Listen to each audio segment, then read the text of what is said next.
Was Jesus gay? I don't know. How would anyone know? This clip isn't actually about Jesus. It's about Professor Morton Smith and his discovery of the secret Gospel of Mark. Morton Smith was one of my professors back in my student days in 1972. I took 2 courses taught by him, but they were not about the secret gospel. One course covered the history of the ancient world from the Trojan War to Alexander the Great, and the other was a follow-up covering the period from Alexander to the fall of the Roman Empire. Smith made that dusty old history exciting. He was very brilliant and completely in command of his material. My notes from these lectures now are faded and crumbling, but the ideas they contain are still fresh and original. So I was surprised a few years ago when I saw stories on the web saying that, far from being a distinguished scholar, Smith was a fraud. The stories said that a manuscript he discovered, containing a fragment of the secret Gospel of Mark, was a hoax. He did this, they said, not for money or power or position, but because he was gay, and he did it for revenge on straight people. In the small world of New Testament studies, this has been a huge controversy. 7 books about it have rolled off university presses. It has been the subject of 3 international conferences. Scholarly papers by the dozen have appeared in the journals. And the controversy has spilled out of the academy and onto the internet. I did a Google search on the terms Morton Smith homosexual. The top hits were Princeton, Yale, and a subreddit devoted to speculating about Smith's gayness. And there are many, many YouTube videos about Smith. So what is a secret gospel?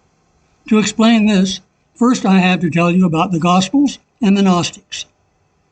Gospels are the ancient accounts of the life of Jesus. Early Christianity was an underground society with cells in many cities of the Roman Empire. Each cell had its own collection of foundational documents. These local cells quarreled all the time, and they all claimed that their documents were the authentic ones. After many years of feuding, there were winners and losers, and the winners' Gospels were accepted as authentic. These are the canonical Gospels by Matthew, Mark, Luke, and John. The losers in these feuds are called the Gnostics, and their rejected versions of the life of Jesus are the Gnostic Gospels. Most of this was forgotten as the centuries rolled along. But in the last 150 years or so, copies of these old neglected Gnostic Gospels have been emerging from the caves and sands of the Middle East, such as this one, the Gospel of Mary, or this, the Gospel of Judas. In 1945, an Egyptian farmer plowing his field dug up a jar filled with ancient manuscripts, including the Gospel of Thomas, the Gospel of Philip, and the secret book of John. These sensational finds rocked the academic world of New Testament studies. In 1960, on sabbatical from Columbia University, where he taught, Smith was going through some old books at the ancient Greek monastery of Mar Saba near Jerusalem.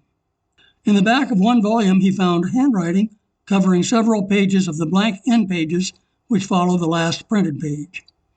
The book was printed in 1646, so the handwriting had to be later than that. On the left, you see the last printed page. On the right, you see the first of several handwritten manuscript pages. He took pictures, and then he put the volume back on the shelf. Smith returned to New York, studied the text, and on December 30, 1960, the New York Times announced, "A new gospel ascribed to Mark." The next day, the Times published a response. Expert disputes secret gospel.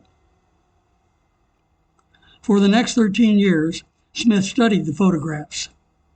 In 1973, he published his research in 2 volumes. First, a huge technical tome for specialists with lots of Greek, published by the Harvard University Press. And then a slim volume for general readers, published by Harper and Row. That created a stir. So 3 years later, a group of scholars went to Mar Saba to see for themselves. They found the volume on the shelf right where Smith had left it. Then they asked for the book to be transferred to Jerusalem for safekeeping. There the manuscript leaves were photographed in color. We have the color photos, but during all this, it seems the original pages were misplaced. So of Smith's discovery, we have only the two sets of pictures. The physical paper and ink cannot be found. What does it say? The manuscript is a copy of a previously unknown letter from Clement of Alexandria to a person named Theodore. Clement was one of the leaders of the Christians in Egypt around the year 200. In the letter, Clement is advising Theodore about how to argue against Carpocrates, the leader of one of the other Christian factions. According to Clement, the Carpocrates people were libertines. In antiquity, the libertines were the people arguing for sexual freedom. There was an entire school of philosophy, the Cynics, committed to this view. They challenged social conventions and believed in living naturally and without shame like animals. In the letter, Clement explains to Theodore that the followers of Carpocrates promote their libertine ideas, pretending that they are quoting from a secret gospel of Mark. There is, in fact, such a gospel, Clement says, but the Carpocrates people have added forged materials to it. And then Clement quotes from what he says is the genuine secret gospel. Here is the full quoted passage, a little less than 200 words. And these are the main points. Jesus raises a young man from the dead. The young man wants to follow Jesus. To accomplish this, the young man comes to Jesus wearing only a linen cloth over his naked body and remains the night. That's the whole story. Smith thinks this is a description of baptism, which was not just a dip at the font, but an intense religious experience. He says this intensity was accomplished by means of ancient erotic magic, which included physical union. By the use of these rites, Smith says, Jesus made himself the center of a libertine circle. And there you have libertine Jesus. Libertine Jesus did not go over well with everybody in the field of New Testament studies, and right away there were objections. Then Smith riled up the critics even more with a new book in 1978, Jesus the Magician. He notes that Jesus was one of a number of wonder workers in those days who healed the sick and raised the dead. And he presents lots of examples, such as Apollonius of Tyana and magic spells on papyrus. He does not claim that these ideas about Jesus are proved. He presents them as a theory. He spells this out in The Secret Gospel. All I can claim for the following conjectures is that 1, they are not inherently improbable, and 2, they fit the facts already presented.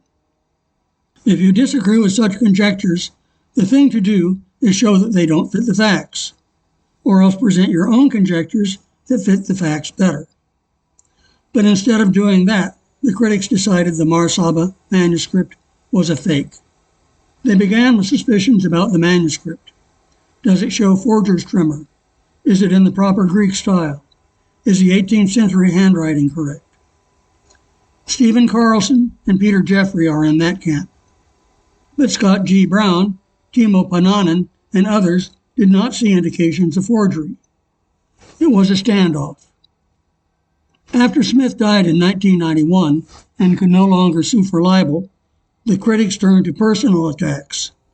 They said he was a homosexual, and the whole thing was just a big homo joke on the straight world. Now it is true that Smith was a bachelor. He lived alone. He was bookish. He was an antiquarian. He fit a certain gay stereotype. The critics claimed that this amounted to an open secret. Everybody knew he was gay, and this was his motive for the hoax. He was angry at the straight world. You can find many examples of this reasoning on YouTube. Here the podcast host, Jacob Berman, asks, was Morton Smith's homosexuality part of his agenda? And Stephen Carlson answers, well, that's a kind of very touchy subject, and then proceeds to talk about it for 15 minutes. Bart Ehrman is not one of the doubters, but he summed up their view this way. That's what people said. Oh, yeah, Morton, he's gay. And this is a kind of a homosexual joke. This theory explained everything. Morton Smith was gay, and he had an axe to grind. Ariel Sabar is a first-rate investigative reporter. He covers the papyrus beat for the Atlantic Monthly. It was Sabar who identified the fraudster behind the Jesus Wife papyrus that fooled a professor at Harvard. And Sabar exposed the man who sold genuine papyrus fragments to Hobby Lobby. The fragments were genuine, but they were not his to sell. In 2024, Sabar tackled the secret Gospel of Mark. In the Atlantic, Sabar remarks that the authenticity question is unsettled and then says nothing more about the manuscript. Instead, he focuses on Smith's personal life from his early years when Smith briefly served as an Episcopal priest before leaving the ministry to be a professor.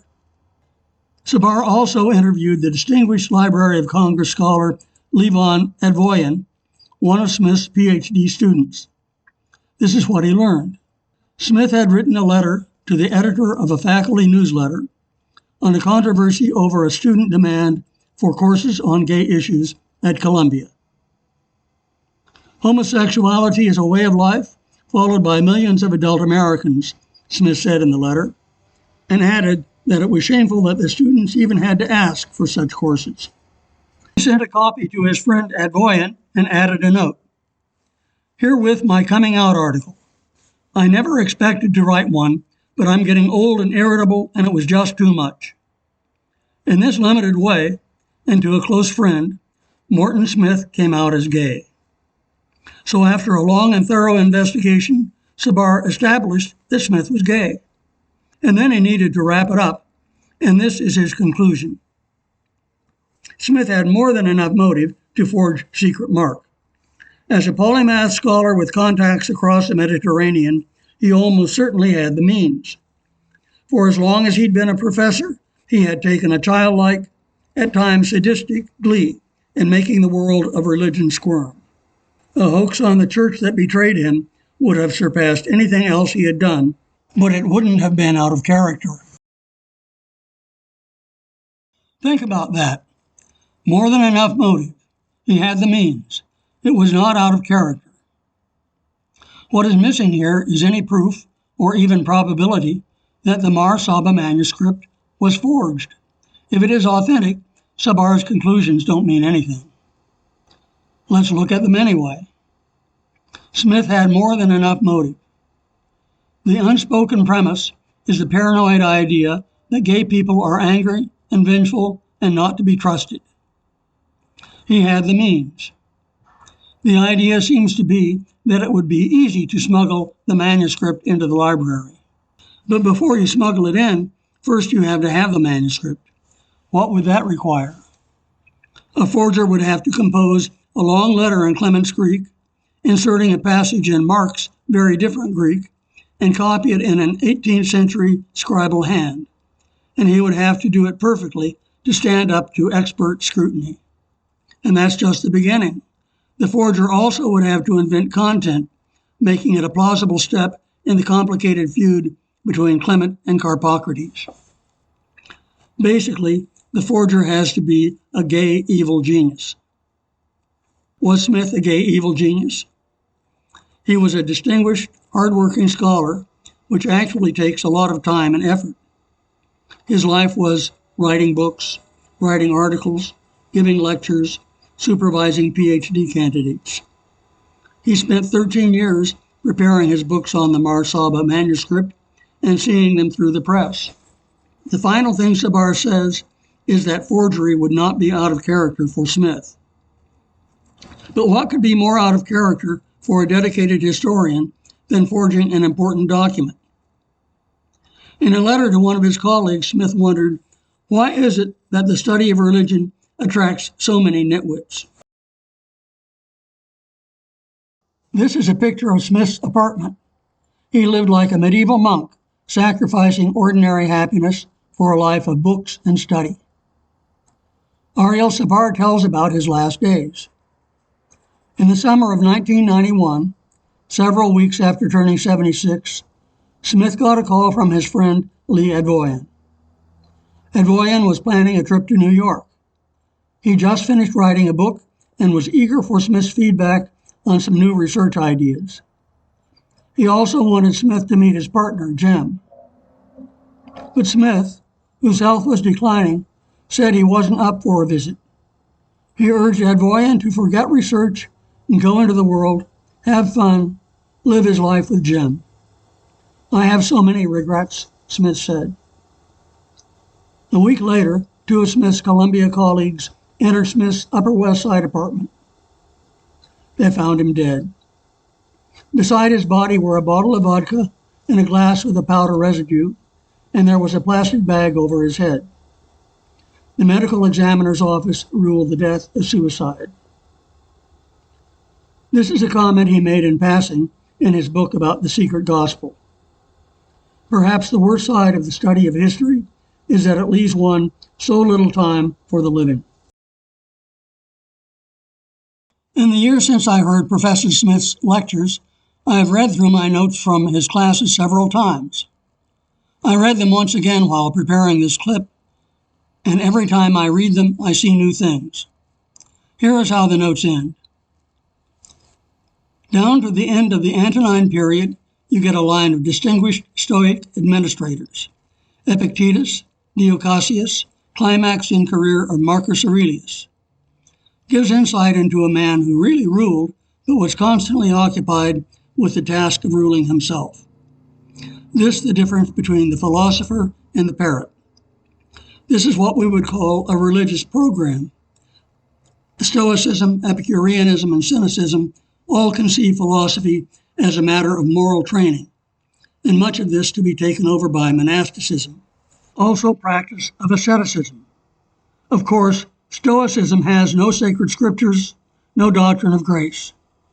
You don't ask for outside power. It is you who are the divinity. No organized worship, no sacraments, no cult, no community of church or people. When you become a Stoic, you join the community of all mankind. By its nature, of course, it has to be for the few. Against this is the appeal of salvationist religions, which work by the concern of a particular deity. You also have Neoplatonism, and that's the beginning of the Middle Ages.